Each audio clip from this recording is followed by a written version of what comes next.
Merci, Monsieur le Président. Ma communication va s'appuyer sur 2 points en réponse aux arguments développés par les avocats de la défense. Tout d'abord,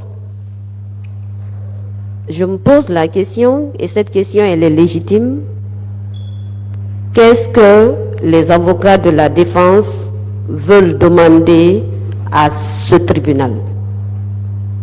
On nous parle tantôt de nullité et tantôt d'annulation. En réalité, qu'est-ce qu'elle réclame? Et de l'autre côté, Monsieur le Président, on nous a dit ici tout à l'heure que le magistrat instructeur, c'est-à-dire le magistrat de la chambre d'instruction, a dit, en le martelant, bien entendu, Monsieur le Président, que c'est à vous, et quand je dis à vous, je parle du tribunal, que c'est à vous de dire si cette procédure est nulle. Eux, ils ont paraphrasé, mais vous allez me permettre, Monsieur le Président, de lire le paragraphe qui se trouve dans la partie motivation de l'arrêt qu'il cite. Il s'agit de l'arrêt du 7 mars 2024. À la page 6, Monsieur le Président, dans les motivations, comme je l'ai dit tantôt, le magistrat disait qu'en tout état de cause, il est à relever qu'au terme des articles susvisés, c'est à la juridiction de jugement déjà saisie par l'ordonnance numéro 321 du 30 octobre 2023 de décider si la dite ordonnance encourt la nullité au regard des violations des règles de procédure soulevées par les conseils des inculpés et non la chambre de contrôle de l'instruction, car l'information n'est plus en cours. C'est cette partie-là qui brandissent pour dire que c'est vous qui devez déclarer la procédure nulle. Mais le paragraphe qui suit, Monsieur le Président, il dit que c'est pourquoi il convient de déclarer mal fondée la requête aux fins d'annulation de l'ordonnance numéro 321 du 30 octobre 2023, introduite par Maître Paul Lazare et autres, en faveur des inculpés, M. Georges Oulemou et autres, et renvoyer les 10 inculpés à mieux se pourvoir. J'ai fait ressortir cette partie pour vous dire que ce qu'ils disent ou bien ce qu'ils demandent se trouve dans les motivations. Or, ce qui est la décision du tribunal, c'est dans les parties motifs.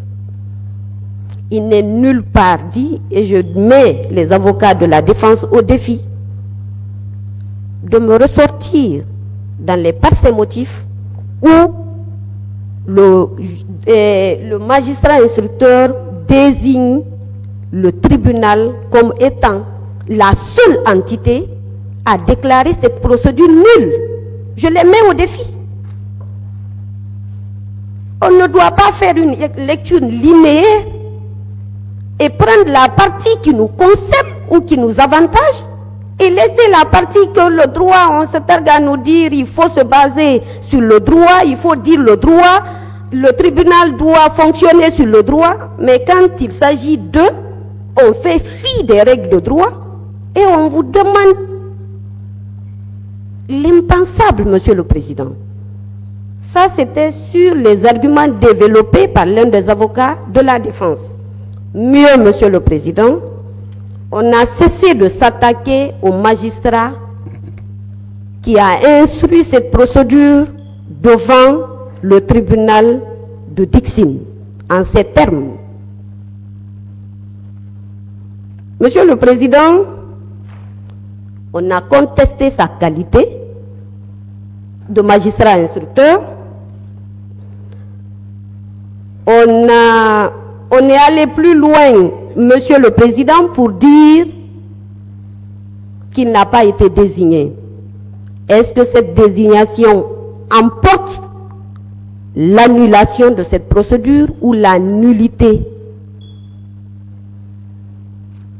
Le parquet vous a dit tout à l'heure, Monsieur le Président, cette désignation est d'ordre administratif. Ce n'est pas à nous de contester.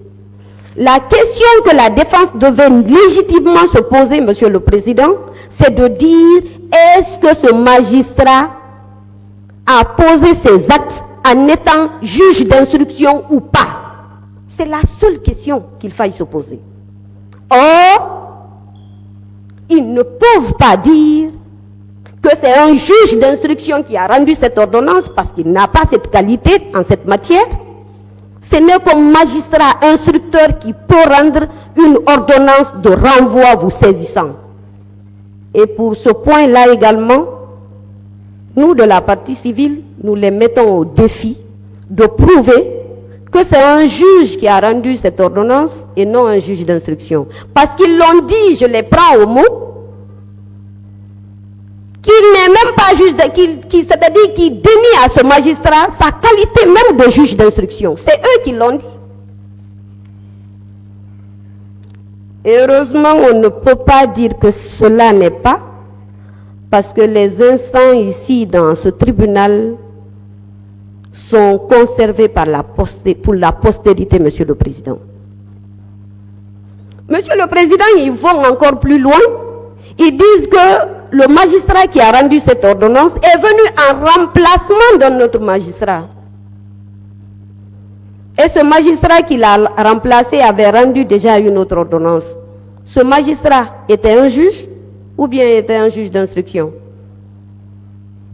Quand on fait une demande, on doit donner les moyens de sa politique. Monsieur le Président, nous ne sommes pas là aujourd'hui pour dire que tel est magistrat ou pas. Nous savons tous qui doit rendre, qui doivent poser certains actes. Et si on les pose, nous avons des délais. Nous avons les moyens, nous avons les instances pour attaquer les actes posés. Et en ce qui vous concerne, la loi vous donne la possibilité de déclarer que votre saisine n'a pas été faite dans les règles de l'art, mais en vous basant strictement sur les dispositions de la loi. Tant que ces dispositions, je ne vais pas revenir là-dessus, n'ont pas été violées, en aucun cas, tout au moins, vous ne pouvez pas déclarer que cette procédure est nulle ou bien déclarer l'annulation tant que la loi ne vous donne pas une assise juridique. Merci, Monsieur le Président.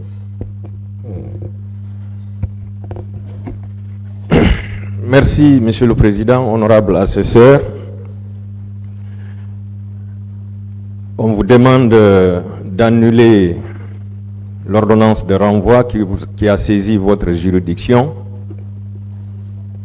J'avoue que tout ce que j'ai entendu de l'autre côté, c'est beau, c'est joli.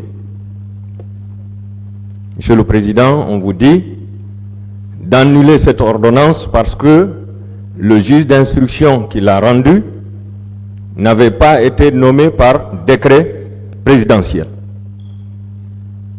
ou bien qu'il n'a pas été désigné par une ordonnance du président du tribunal. La question que je me pose, Monsieur le Président, pourquoi ils se sont constitués devant un tel juge qui n'a été ni nommé par décret, ni été désigné par une ordonnance du président du tribunal? Pourquoi ont-ils posé des actes jusqu'à adresser une requête aux fins de non-lieu? C'est une reconnaissance expresse, elle n'est même pas tacite. du juge d'instruction.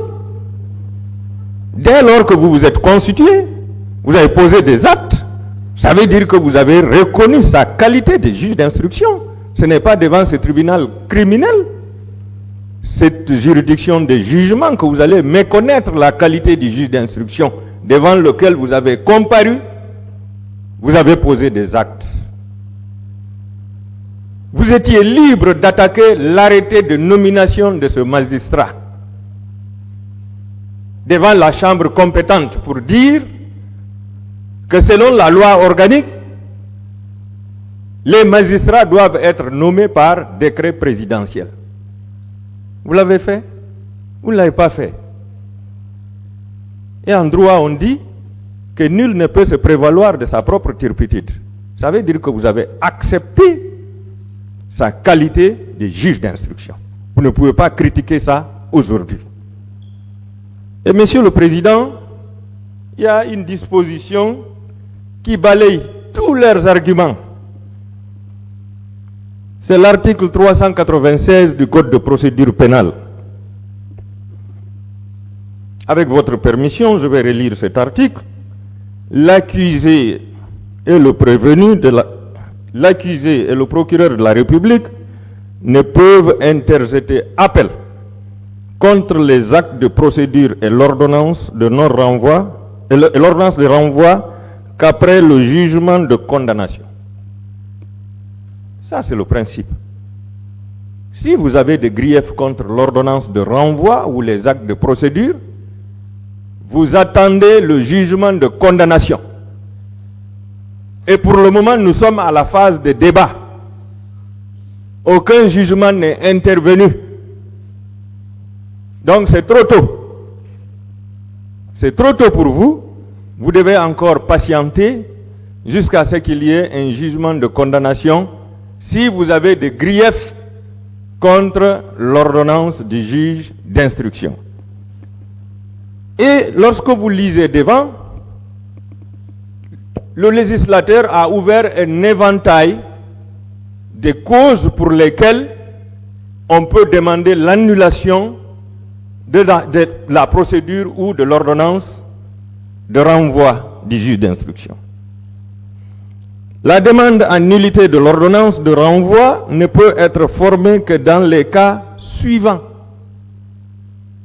1. Pour les causes d'incompétence. Donc c'est devant ce magistrat d'appel que vous devez démontrer que le juge qui a rendu cette ordonnance était incompétent, malgré que vous ayez reconnu sa compétence. Vous l'avez reconnu. 2. Si le fait n'est pas qualifié de crime par la loi, vous voulez dire devant ce tribunal que les actes qui ont été perpétrés le 28 septembre 2009 au stade et dans les quartiers environnants ne sont pas des crimes? Vous voulez dire ça au peuple de Guinée et à l'opinion internationale? Que les meurtres, les viols, les tortures, les violences contre les femmes, que toutes ces infractions, que tous ces faits ne sont pas des infractions, vous allez dire, c'est grave. Si le ministère public n'a pas été entendu dans ce dossier, qui a requis l'information? Ce n'est pas le ministère public. Qui a requis le renvoi devant ce tribunal criminel? Ce n'est pas le ministère public. Vous voulez dire que le ministère public n'a pas été entendu dans cette affaire? 4. Si l'ordonnance de renvoi n'a pas été rendue conformément à la loi, vous-même, vous avez écrit, le dossier a été mis à votre disposition pour compulser. Vous avez compulsé le dossier avant que le dossier ne soit transmis au ministère public pour son réquisitoire définitif. Vous ne pouvez pas dire que cette ordonnance a été rendue en violation de la loi, alors que tous les actes de procédure ont été faits devant vous et avec vous, chers confrères. Si les délais de procédure n'ont pas été respectés, je n'ai jamais entendu ici que les délais n'ont pas été respectés. Donc, Monsieur le Président, c'est un faux débat qui a été soulevé ici et qui est en train d'être répété aujourd'hui. Tous les arguments qui avaient été soulevés ici le premier jour, Monsieur le Président, ce sont ces arguments qui sont en train d'être répétés. Puisque le code de procédure pénale n'a pas suffi pour convaincre le tribunal, il faut ouvrir la Constitution encore. Monsieur le Président, le législateur a limité les cas dans lesquels on peut exercer une voie de recours contre l'ordonnance de renvoi ou contre les actes de procédure. Et le législateur a désigné la juridiction compétente. Comme le ministère public le disait tout de suite, nous ne sommes pas devant la chambre de contrôle et d'instruction. Nous sommes devant le tribunal criminel de Dixine. Monsieur le Président, qu'on ne prenne pas tout votre temps ici pour ce faux débat, Monsieur le Président. Je pense qu'ils ont acquiescé d'être dans cette procédure, de suivre cette procédure, de poser des actes jusqu'à ce que l'ordonnance est intervenue, Monsieur le Président. Je vous prie de rejeter l'ensemble de leurs demandes et d'ordonner la continuation des débats. Je vous remercie, Monsieur le Président.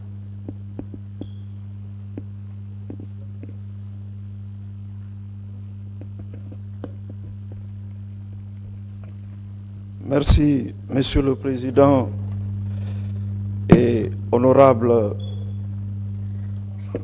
assesseur. Monsieur le Président, le camp adverse, donc la défense, soulève par devant vous une exception de nullité. On vous demande de déclarer nulle l'ordonnance de renvoi qui vous saisit pour cause, dans un premier temps, d'incompétence et dans un second temps, pour la violation de la loi. Monsieur le Président, s'agissant de l'incompétence, on vous dit que le juge d'instruction qui a rendu l'ordonnance de renvoi qui vous saisit est incompétent. Monsieur le Président, honorable assesseur, là-dessus, nous ne sommes pas d'accord. Permettez-moi, Monsieur le Président, de vous faire la lecture de l'article 61 du Code de procédure pénale. L'article 61, Monsieur le Président, dispose: sont compétents le juge d'instruction du lieu de l'infraction, celui de la résidence de l'une des personnes soupçonnées d'avoir participé à l'infraction, celui du lieu d'arrestation ou de détention ou d'une de ces personnes, même lorsque cette arrestation ou cette détention ont été opérées pour une autre cause. Monsieur le Président, en l'espèce, les crimes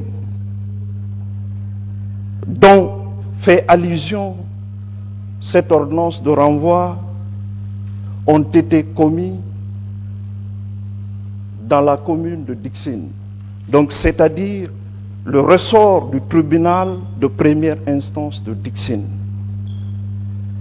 Et l'ordonnance qui a été rendue a été rendu par le doyen des juges d'instruction du tribunal de première instance de Dixine.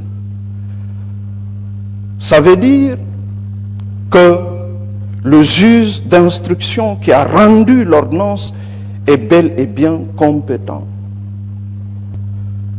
Mais on cherche à motiver cette demande de nullité en disant qu'il n'y a pas eu une ordonnance de désignation de ce magistrat.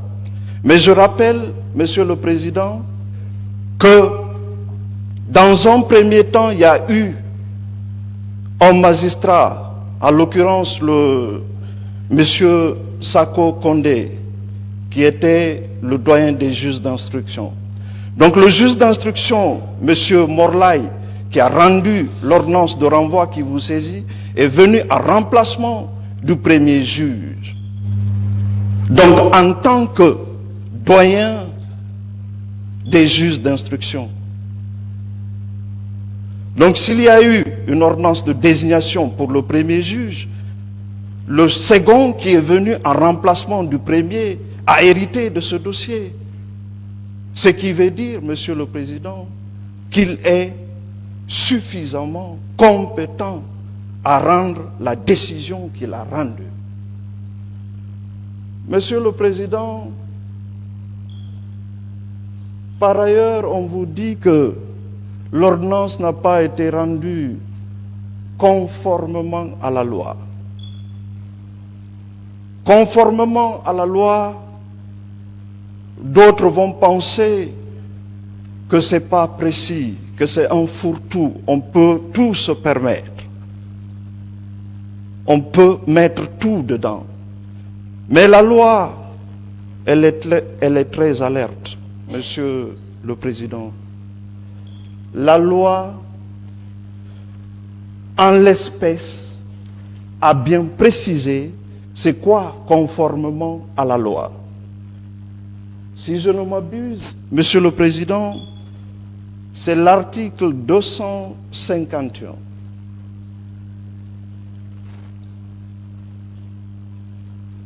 Non.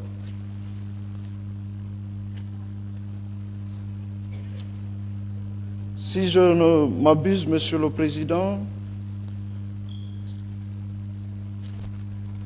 l'ordonnance, je ne me retrouve pas dans mes notes, l'ordonnance qui a été rendue est conforme à la loi.